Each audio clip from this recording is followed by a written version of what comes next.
सभी ईमानदार साथियों को नमस्कार। मैं आज एक छोटी सी स्टोरी आप लोग को बताने जा रहा हूँ। थोड़ा ध्यान से सुनिएगा, समझिएगा। The Dutch east India company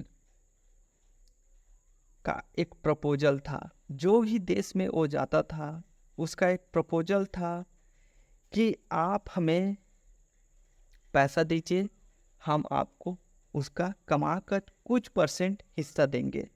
जैसे मान लीजिए मैं आपके पास जा रहा हूँ, आपसे 10,000 मांग रहा हूँ। मेरे को आप 10,000 रुपये दीजिए, मैं आपको उससे आपको 10% या 20% कमा के दूंगा। मतलब कि जितना प्रॉफिट होगा उसका 10% आपको दूंगा, या 15% या 20%। ठीक। तो जैसे ईस्ट इंडिया कंपनी थी वैसे the Dutch east India company थी। ठीक। उन लोग क्या करते थे, जैसे जो भी देश में जाते थे, जान रहे हो बहुत सारा देशों में द ईस्ट इंडिया कंपनी ने राज किया।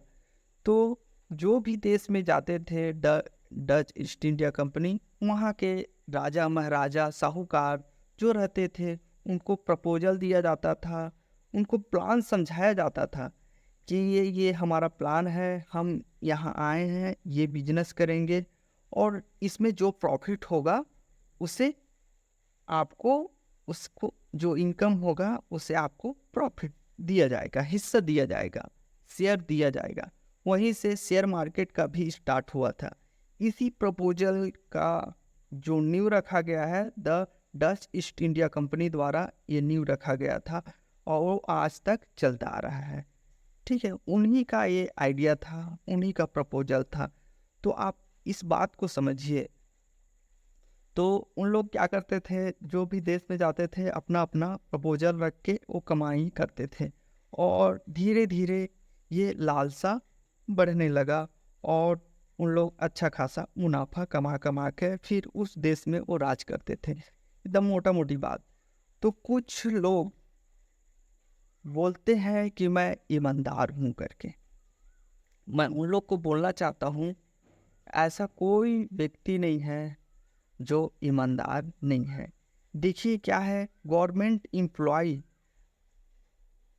जब वो सरकारी नौकरी में जाते हैं ना, तो सोचते हैं कि हम ईमानदारी पूर्वक काम करेंगे, लेकिन उस स्थिति और परिस्थिति ऐसा पैदा हो जाता है कि ईमानदारी पूर्वक काम नहीं करता है। पैसा अगर उसे डिमांड मिलता है, किसी काम का डिमांड मिलता है, तो उसे वो पूरा करने के लिए क्या सोचेगा, मेरे को कुछ पैसा मिल जाता तो मैं इस डिमांड को पूरा कर देता। ठीक। तो आप ऐसे देख लीजिए, सभी काम में डिमांड आप दोगे तो आपका काम वो पूरा हो जाएगा, और डिमांड नहीं दोगे तो पूरा नहीं होगा। लालच भरा हुआ है। तो आप ये मत समझिए कि सभी जगह हमारा राज्य चलेगा करके। ठीक। तो इसी बात पर मेरा सभी ईमानदार साथियों को नमस्कार।